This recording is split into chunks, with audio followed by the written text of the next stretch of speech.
The Texas Parks and Wildlife television series is supported in part by Texas Parks and Wildlife Foundation, conserving the wild things and wild places of Texas thanks to members across the state. Additional funding is provided by Toyota.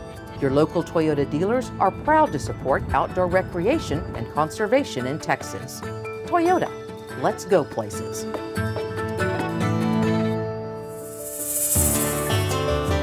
Coming up on Texas Parks and Wildlife.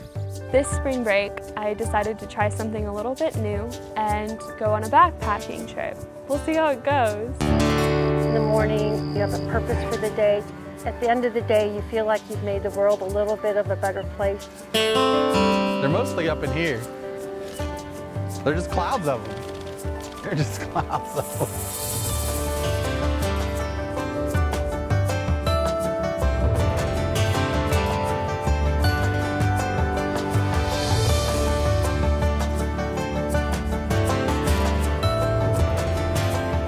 Texas Parks and Wildlife, a television series for all outdoors.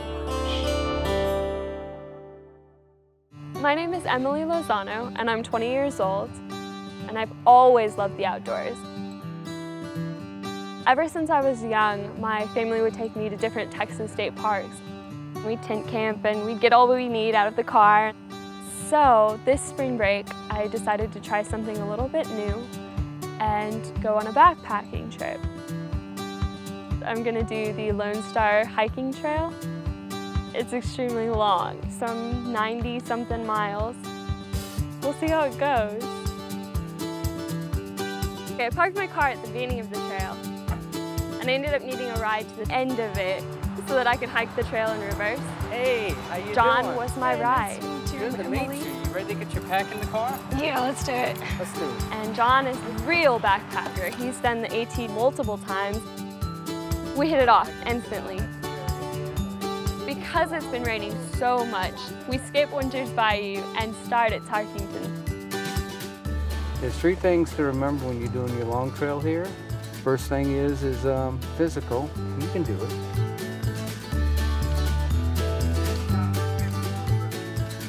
The next part, you got to feed yourself, so what's your food supplies, your logistics. And finally, every morning you're going to have to get up and get on the trail and got to be able to keep doing it day in and day out, okay? He's so sweet. Not what I expected at all. He gives me certain tips about backpacking. Emily, as you see, this is the blazes for the Lone Star Trail. That tells you to go left, as you should go, rather than right down that other road. Definitely will keep you from getting lost. Pointing in the right direction. Correct. All right, Let's move on. good. His stories are fantastic. First AT trip, 1995.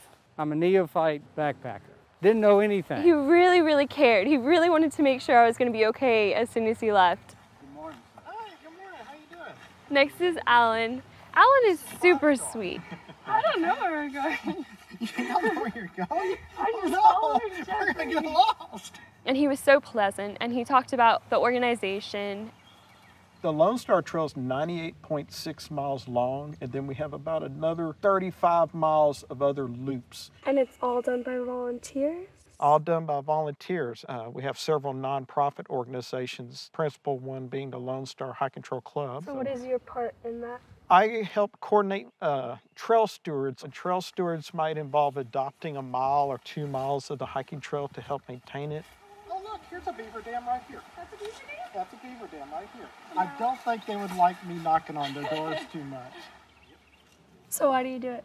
Unless volunteers maintain the trails get closed.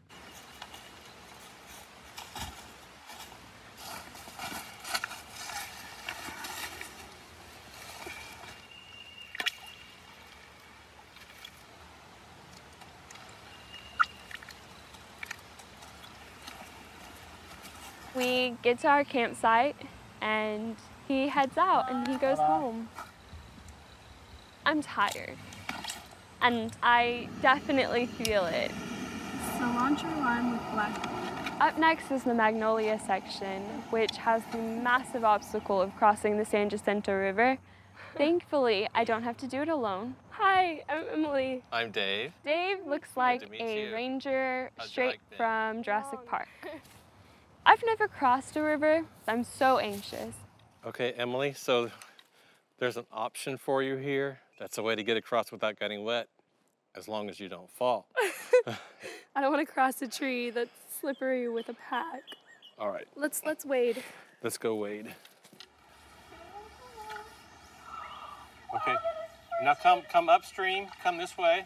Yeah, come. This way? That's your target, head for that branch. How deep is this? The deepest part is right in front of that other stick. That was the hard part. I make it across safely. I am so grateful that Dave was there. Oh, it's working. I don't think I could have done it by myself. Honestly, it was so much more fun having him there. I'm glad I'm not carrying your pack today. Yeah, there's quite a bit more sag with your pack on there, look.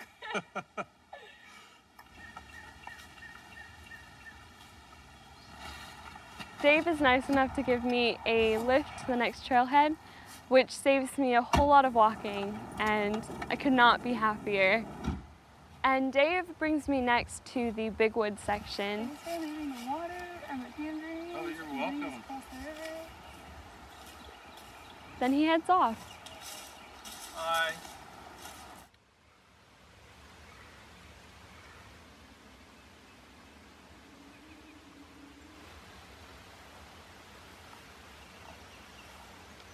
I've begun to notice a blister, and I'm praying that it doesn't get worse.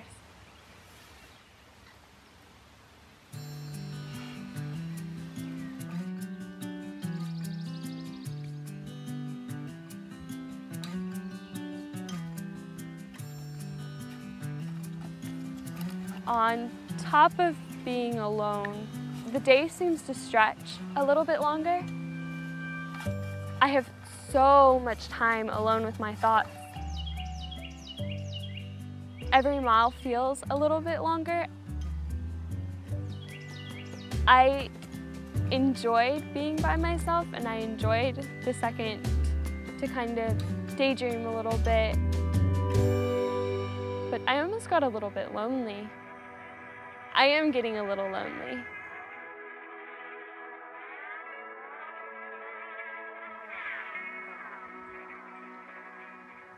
Walking down the road is miserable. I don't like the road because it is gravelly and it's hot and there's no shade. And I just wanted to take a break.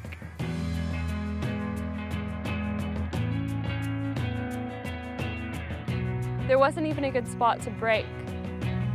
And it's straight. It makes it feel like it's forever.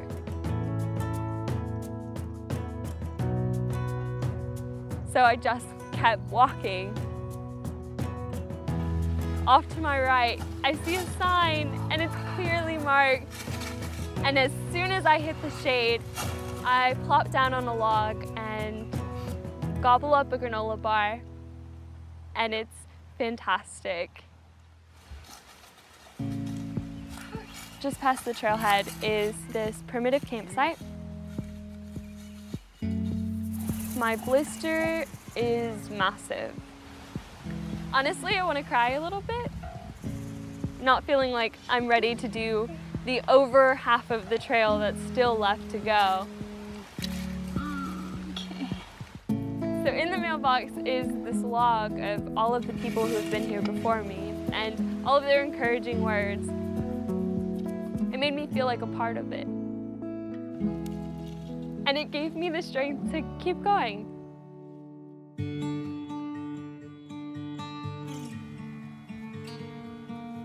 Day 5. This is the last day before Huntsville State Park. My legs hurt. My thighs are burning. My feet hurt. I run into Candace, who gives me a lift to the next trail section. I started going out on the public hikes, and I just kept coming back. Candace explains a lot of the methods and a lot of the procedures that they go through when volunteering on the trail. It's not created by a machine. And a user-created trail is one of the hardest trails to maintain. But not very many people live out here and can actually work on the trail. It's been turned over to volunteers. What she loves is the chance to give back. Candace is most definitely a trail angel. She absolutely saved me.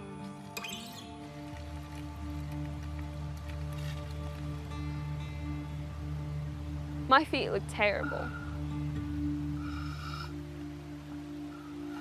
They don't look as bad as they feel, but they almost look as bad as they feel. Oh, yeah. And I'm just so ready to see my family. And I don't want to have to hike all of that in the morning. It's midday, still a whole lot of sun left. Oh goodness. If I hike more today, it'll be less tomorrow. Let's do that. I crank out another section of trail, find a nice patch of trees.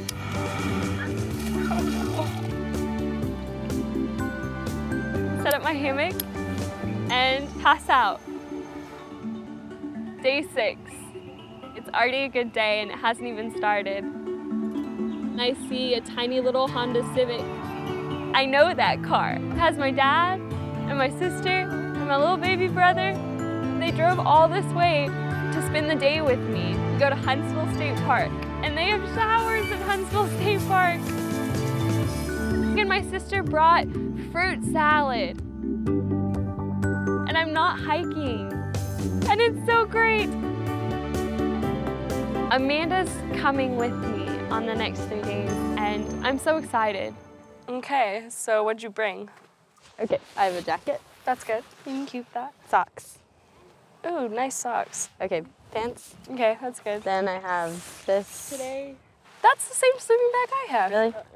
Okay, and then I have a lot of snacks, which I don't think I need this much. No, I ate through a whole bag of snacks. We build a campfire and I get to catch up with her. And I'm so happy that I get to share this with her. Next morning, I'm excited and Amanda's excited, which just makes me more excited. I feel light. It feels like day 1 all over again.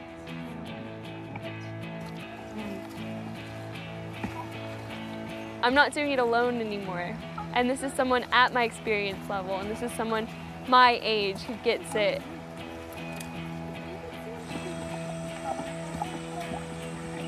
We go into the big hot hole. Actually, I want you in front of me so that if you slip. Slippery.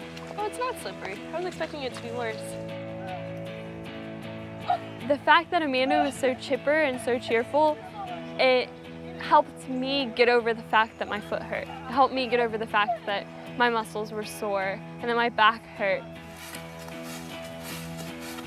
Amanda being so positive just made it so easy for me to say, okay, let's do it. One more day.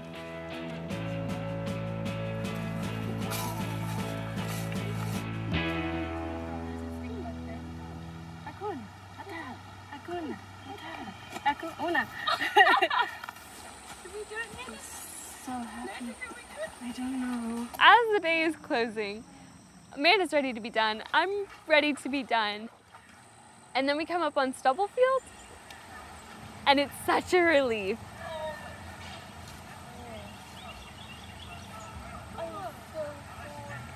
I don't have to admit to my sister that I don't know what I'm doing, even though I'm pretty sure she knows that I don't know what I'm doing. And that's okay.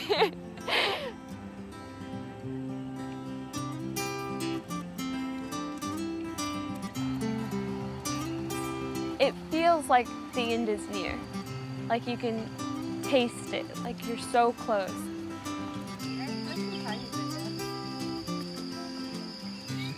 See the bubbles? Super eerie almost, with this fog hanging.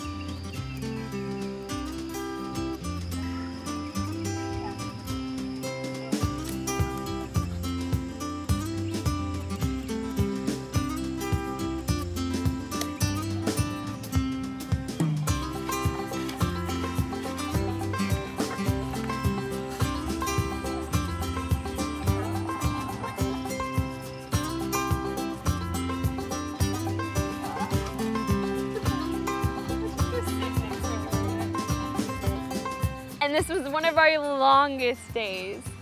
We did so many miles.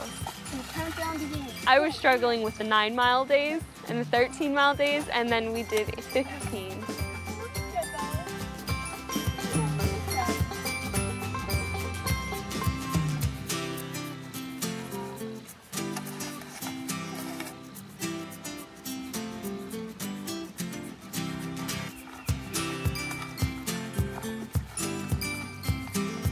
Amanda did so good.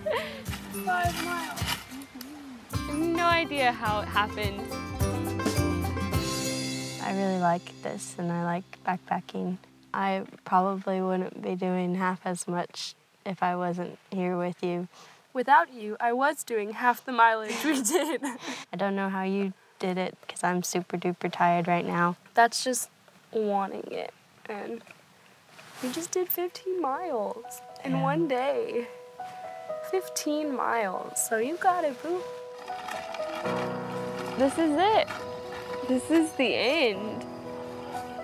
I'm so sad because it's ending, but more than anything, I'm excited. Every step and you're closer. Walk faster, walk faster, walk faster. Every trail maker feels like a victory in itself. That's my car. I know that license plate number. I know the dirt on that tire. I know that dent. I did that dent. Oh, I'm coming for it. We made it! We made it! I need to take this off right now. And then Amanda and I go to a real restaurant and I order real food. No mushy bag food. Okay, yeah. What was your favorite part? My favorite part was probably Huntsville State Park. Just taking the day off and relaxing. It helped me enjoy the trail even more afterwards. And your worst part? My worst part was my pinky toe growing a toe. And what was the hardest thing of it? The hardest thing was probably just getting up and starting. What made you keep going? We were in the middle of the woods. There wasn't an option. Yeah.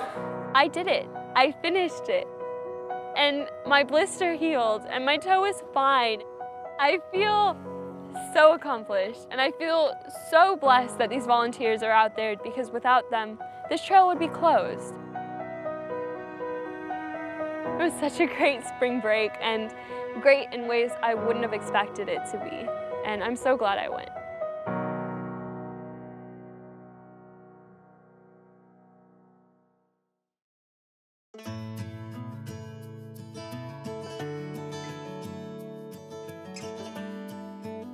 My name is Sue Wagley, and Jay and I own this amazing ranch, the Wagley Ranch. Jay and I moved down to Texas in 1989 to stay for 1 year, and we fell in love with the ranch and we stayed. Right there. He's right here. Awesome. He's right here in the tree. This is him. We have the golden cheek warbler, which is the cutest little bird ever to live, and that is just a highlight of our year, is waiting for them to come through. Oh my God, he's so beautiful. And we probably have 15 to 20 pairs. It's considered critical habitat. Obviously, it's an endangered species, but it's the most northern sighting of the golden cheek warbler in the state of Texas, which also makes it the most northern sighting of the bird in the world. It's really cool. That's a claim to fame that no other ranch has. Fun thing about working with the Wagleys is his focus is on the wildlife end of things. And so we increased a lot of forbs, great for pollinators. Bees and butterflies are going to benefit from that, as well as the turkey and deer and quail. Sue looks at it and says, are these forbs okay for my cows? When do we get good grass? And so balancing that wildlife and that grazing is always a fun challenge. Both will benefit, bees and butterflies in the short term, and as I explained to Sue when we were out there, the cows will benefit next year. The native grass restoration has been profound. They're picking those species that want to be here, and they're just pretty. They resemble what this prairie should be. We were here along myself and maybe 3 other Parks and Wildlife employees were here to help the Wagleys, and they were carrying drip torches, and we worked hand in hand to get it done. So ideally, every 5 years, every pasture would get burned. Then you're burning the cedar and the small brush things so that you don't have to come back mechanically and remove things. My great-grandfather came by covered wagon to Mineral Wells, and he started the Wagley Mineral Baths. He was original investor in the Baker Hotel. The Baker, I mean, that is such a part of our family history. Jay's dad grew up in the Roaring 20s, going to the Baker all the time. He said there were fountains on the roof with swans, and they had black tie events up there, and people came for months at a time to be cured by the water. So now it's so exciting. A group of investors and Mineral Wells are making this happen along with Jay. You scooting them along, right, Scoot? So we decided to start a herd in 2008. We kind of started with a motley group of cows, and now we've developed into a commercial Black Angus herd, and they're beautiful. I'm kind of biased. I've worked with a lot of young ladies that could do anything a man could do, horseback or on a ranch. Well, Sue's really good at everything that I'm not good at. If I have some questions about the numbers, well, she has the answers. You know, our children, Philip and Eliza, they love the ranch, they love the cattle, and I think they will continue what we do. And all of our big work days are family events. Everybody gets involved. Philip ropes and flanks, Eliza and Sue vaccinate and I vaccinate. And it's over fast. It's, you know, 15 seconds of a bad time, and then they're back with their moms. Jay and Sue are absolutely in it for the right reasons. They're passionate about wildlife, they're passionate about the ranch, they're passionate about passing it on to future generations. We're so blessed to have a ranch where Jay's and my value system is just part of our lives, and it's about getting up in the morning and you have a purpose for the day, you have a plan, you work together, it's teamwork. You might have a disagreement, but you work through it. And at the end of the day, you feel like you've made the world a little bit of a better place because you're good stewards of the land and the wildlife and the cattle, and it's just a real blessing that we have this as a family. They're mostly up in here. They're just clouds of them. They're just clouds of them.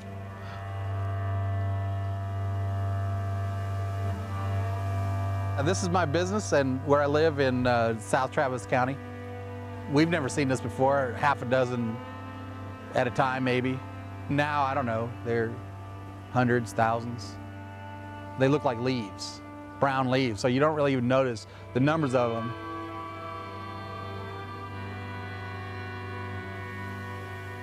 It's one of their stopover points on the way to Mexico. It's the Monarch Motel. These same monarchs right here today that we're seeing, those that survive through the winter will come back through Texas next March and April. In the spring, these will get as far north as Kansas. So a distance of some 3,000 miles. Phenomenal. That's a pretty amazing sight. Just lucky that it's 10 feet from my house. Really, really magical. Celebrating a century of Texas state parks.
This series is supported in part by Texas Parks and Wildlife Foundation, conserving the wild things and wild places of Texas thanks to members across the state. Additional funding is provided by Toyota.